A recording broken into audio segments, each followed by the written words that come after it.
Break سے پہلے کافی زیادہ انفارمیشن آپ کو دی کہ پاکستان میں اس کا قانون کیا ہے اور کس طرح سے لوگوں کو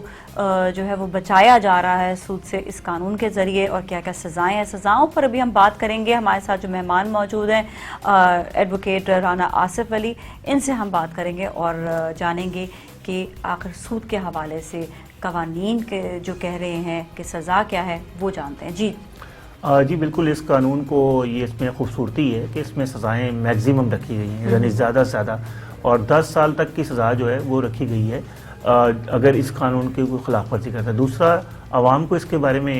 علم نہیں ہے، لیکن معلوم ہونا چاہیے کہ جرمانہ بھی 5 لاکھ کے قریب ہے، تو یہ بڑی سزائیں ہیں، اور ظاہری بات ہے یہ سزا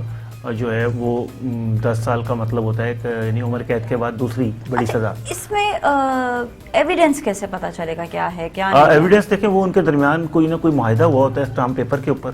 جس میں انہوں نے سود دینا ہوتا ہے، یا ان کے درمیان میں کوئی اس طرح کی ٹرانزیکشن ہوئی ہوتی ہے، یا گواہان موجود ہوتے ہیں۔ اگر کوئی آپ کے پاس تحریری ثبوت نہیں ہے، آپ نے ساری ڈیلنگ بھی کیش میں کی ہے، تو پھر بھی آپ کے گواہان موجود ہوتے ہیں۔ آئی تھنک تحریری اگر نہیں کام ہوگا تو جس نے پیسے دیے ہوں گے وہ خود ہی ویسے بھی وہ اس بات سے خوف زدہ ہوگا کہ میرے پیسے کہیں لے کر چلے نہ جائیں، تو ویسے بھی تحریری میرے خیال میں اس میں جو ہے قانون ضرورت ہے، لیکن وہ اسٹیمپ پیپر جو ہے وہ پھر اپنے پاس رکھتا ہے، نہیں رکھنا، تو دونوں کے پاس ہونا چاہیے۔ جی افسوس کی بات ہے کہ ہمارے ہاں تو یہ ظلم کا نظام ہے، اور باقاعدہ بیٹیاں تک اٹھا لیتے ہیں۔ ہمارے پاس کیسز آتے ہیں کہ جس میں پیسے نہیں دیے تو تمہاری بیٹی کو اٹھا کے لے جاؤں گا، اور اس میں افسوس سے کہنا پڑتا ہے ہماری پولیس بھی بعض دفعہ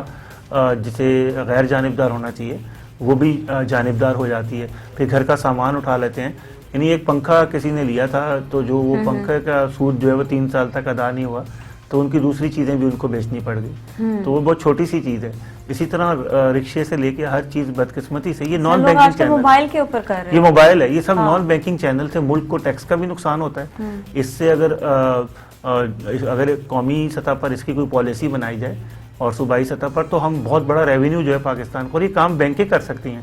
تو یہ اس قانون کی جو